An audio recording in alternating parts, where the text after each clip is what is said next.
Dear KDE people, I recently switched from KDE 5 to KDE 6 and I have a couple questions.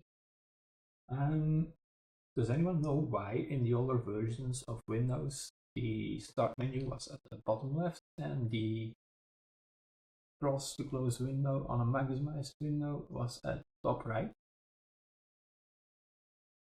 Well, back when they actually did some research to it, they found that if you placed the buttons in corners, their size was essentially infinite because you can move your mouse as much to the top and right as you want.